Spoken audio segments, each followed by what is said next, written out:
With over 13 commercial compost facilities and over 900,000 tons of food and yard waste composted annually at these facilities, Western Washington is at the forefront of organic materials recovery. Compost from these facilities is a valuable resource for local farms. Although compost is available on a large scale, agriculture makes up less than 5% of the compost market. The WSU Compost Outreach Project is working with local farmers and composters to evaluate the benefits of compost on local crops and to address the challenges faced when using compost. Cedar Grove Composting has been involved with the on-farm trials since 2011. We thought that it was important to find other outlets for the market, and because of the increase in food waste that we were receiving, we had increased tonnage, and we thought that the product should be returned to the soils where it originated from. So when we go outside, we're going to walk through the facility as the way we receive the material. The building to the right hand side here is what we call the tipping building and receiving building. We unload all of our trucks into that building. So we load all the material on those aeration floors, and then we turn on the air. The air balloons up into this heap, and we put the oxygen and temperature probes on the top, and that's how we monitor the condition of the material inside. So this is material that has been in the composting process for 28 days.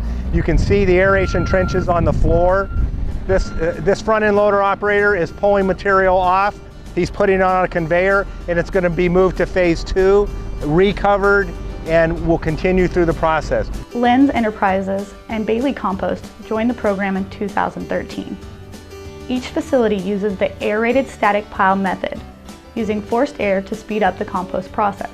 Here's a good shot of both of our methods of composting. Over here we have our reversing ASP, which is all the bunker walls that you see here behind me, and then roughly 10 to 15 days of retention in there. We come out into what we call our mass bed, where we horizontally turn the pile from the west to the east. It's on its last 2 turns, and that's the machine that turns the material. And it's in this process roughly 45 to 60 days before it ultimately goes to screening. Material comes in, it's dumped, run through a tub grinder to grind it up. We can move that grinder, so we start at one end of the pile and we lay down our aeration pipes. So the pipes are perforated underneath the pile.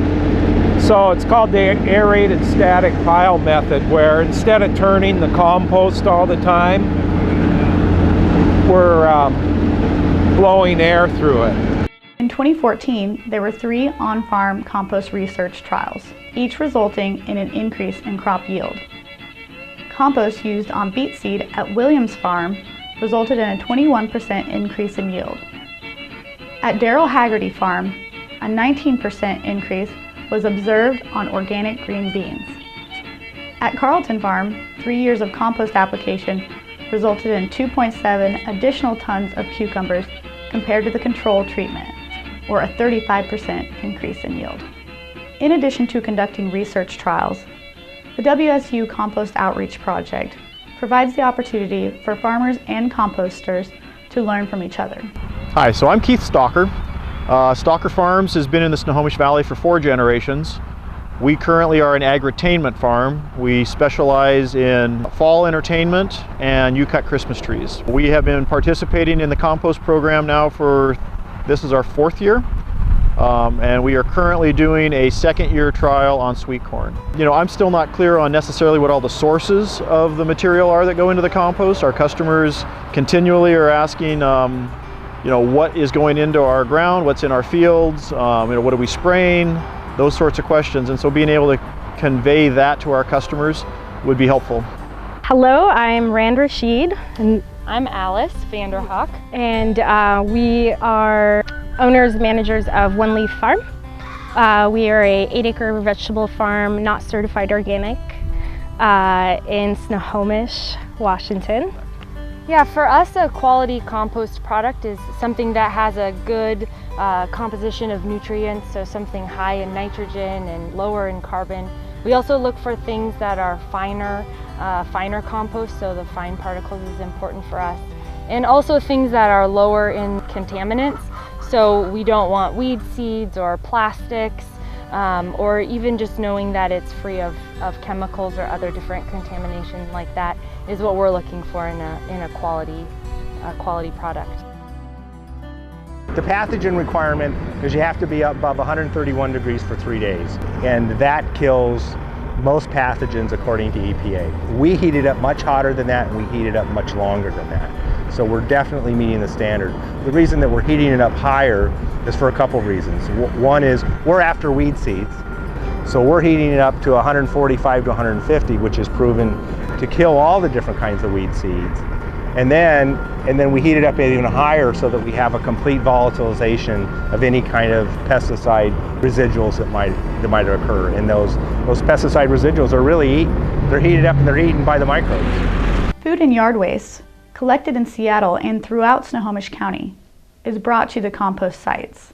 Materials that come into this facility are primarily yard debris, and then a percent of food waste, ranging around 10% on average. So this is where feedstocks come into our building and are tipped. We then amend it with like a finished product overs to help inoculate and start the biological process. From here, it goes up into our slow-speed shredder. From the slow-speed shredder, it goes up across our picking station where we manually remove non-compostables. And from there, it goes into our reversing ASP, which is our primary phase of composting. While Seattle and surrounding areas have increased the collection of food and yard waste, ongoing efforts are needed to ensure the material is clean for the composters.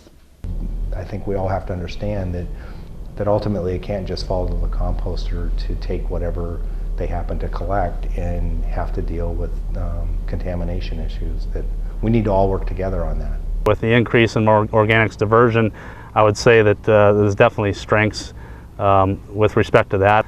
Weaknesses being primarily the, I would say, the contamination. That's a concern because then you get contaminated compost and people have bad experience and, won't purchase compost again. So, that's needs constant work, whether it's the garbage company, red tagging somebody's little toter when they're, repeat offenders, and then it goes to the composters to try to screen the material out or pick the material out. So equipment and personnel for contamination removal can cost the facility well over $1 million. So this is our screening setup that we have, where we ultimately segregate the particle sizes and do contamination removal. We work very hard to try to produce a clean product. We reject material, we will pull out large pieces of contaminants on the front end. Otherwise things go through the system and they get screened out on the back end. So after the material's gone through phase 1, it moves to phase 2, which is right behind you, then ends up in phase 3, which is right here, and then the material is screened. And on the back side of here, those yellow things are plastic removal. So all the things that didn't break down that are film plastic are sucked off of the material.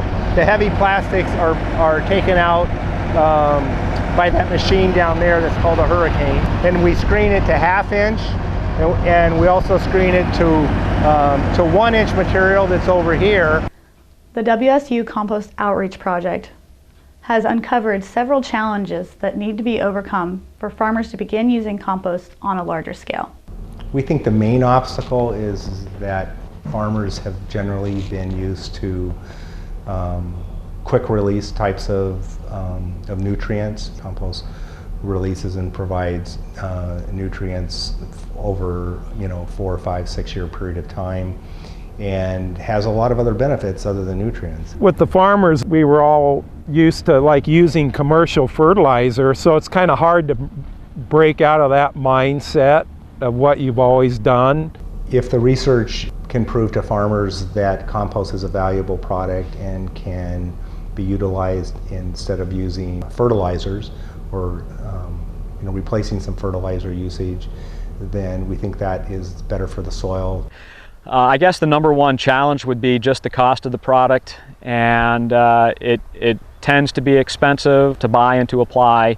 It obviously, is beneficial when a farmer is able to, see his costs reduce and his yields increased. I welcome anybody that has interest to contact us or me directly, and I'll see if I can't work through whatever it is that they're looking for and see if we have a solution for them. Big thank you to Cedar Grove, Lynn's Enterprises, and Bailey Compost, who have contributed over 4,500 tons of compost for use in the on-farm trials. Through the program, 73 local farmers have gotten the opportunity to use food and yard waste compost. They need to do two things. I think they need to prove it to themselves. They also talk among themselves. That's another good way for farmers to learn from farmers.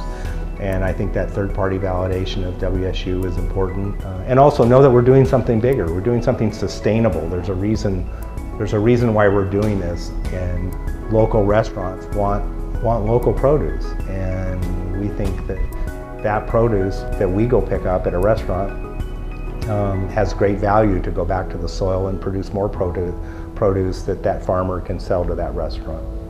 I'm glad to see WSU doing this. I hope it continues and we start finding economically viable ways to make the compost work. I think it was a great opportunity for us to work with WSU. There's really no other real mechanism out there right now that's allowing us to see the actual benefits of compost use in agriculture.